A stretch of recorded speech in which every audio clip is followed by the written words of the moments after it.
बिस्मिल्लाहिर्रहमानिर्रहीम। अस्सलामु अलैकुम वरहमतुल्लाहि वबरकातुहू। उम्मीद करती हूँ कि तमाम देखने वाले खैर वाफियत से होंगे, अल्लाह ताला की रहमतों के साए में होंगे। तो मेरा उन्वान अहदीस नबी सल्लल्लाहु अलैहि वसल्लम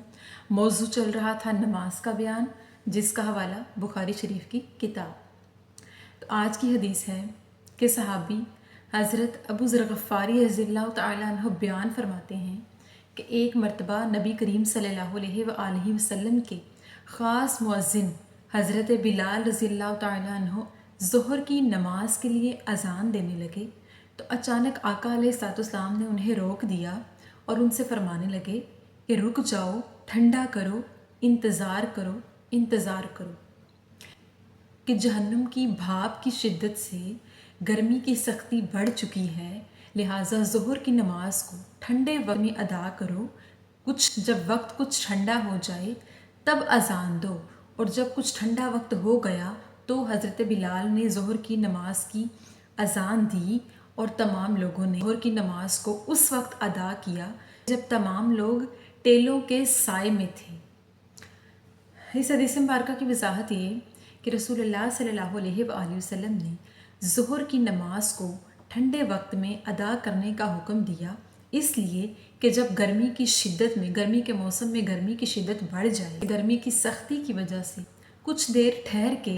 असर के करीब वक्त में ज़ोहर की नमाज को अदा कर सकते हैं। यानी आका अलैहिस्सलाम ने मिसाल देते हुए फरमाया कि जब जहन्नुम की आग को भड़काया जा रहा होता है तो दुनिया में गर्मी की शिद्दत नाजिल होती है, गर्मी सख्ती के साथ नाजिल होती है, गर्मी में ज़्यादती हो जाती है, जिसकी वजह से परिंदे और लोग गश खा जाते हैं। इसकी वजह से आका अलैहिस्सलाम ने फरमाया कि ज़ोहर की नमाज शदीद गर्मी के खौफ में पढ़ने से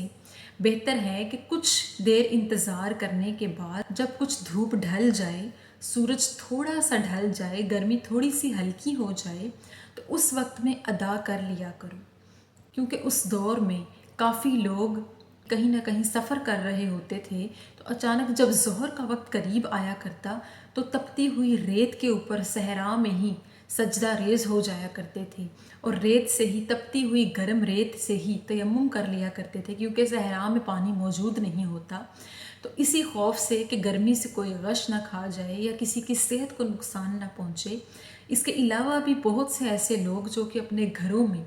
गर्मी की शिद्दत में ज़ोहर की नमाज पढ़ने के लिए गर्म पानी से वज़ू किया करते। वैसे भी गर्मी की शिद्दत इतनी ज़्यादा हुआ करती कि लोगों को उस वक्त तकलीफ़ महसूस हुआ करती, गर्मी की शिद्दत से तकलीफ़ महसूस हुआ करती। तो आका अलैहिस्सलाम ने इसी खौफ से फरमाया लोगों को चाहिए कि ज़ोहर की नमाज को ठंडे वक्त में अदा किया जा सकता है। जब गर्मी का मौसम हो और शदीद गर्मी पड़ रही हो, ज़ोहर की नमाज को कुछ देर हट के ठंडे वक्त के करीब अदा किया जा सकता है। तो हम में से जब भी कोई शदीद गर्मी के मौसम में ज़ोहर की नमाज पढ़ने का इरादा करता हो और उसके इर्द गिर्द कोई सहूलत या सुकून मुयस्सर ना हो, यानी आजकल के ज़माने में तो बिजली है, पंखे हैं, एसी हैं, बाकी तमाम सहूलियात मौजूद हैं, लेकिन अगर कोई शख्स किसी सफ़र में है और शदीद गर्मी है, पानी भी दूर है या गर्म है, तो उसे चाहिए कि कुछ देर इंतज़ार कर ले, अपना सफ़र मुकम्मल कर ले और असर की नमाज के साथ मिलाकर या असर की नमाज से कुछ देर पहले ठंडे वक्त में ज़ोहर की नमाज को अदा कर ले। ऐसा करना जायज़ करार दिया गया और सुन्नत करार दिया गया, जैसे कि तमाम सहाबा कराम ने किया। अल्लाह पाक से दुआ है कि अल्लाह पाक हमें मोमिनीन जैसी खुशू खुजू वाली नमाज़ें अदा करने की तौफीक अता फरमाए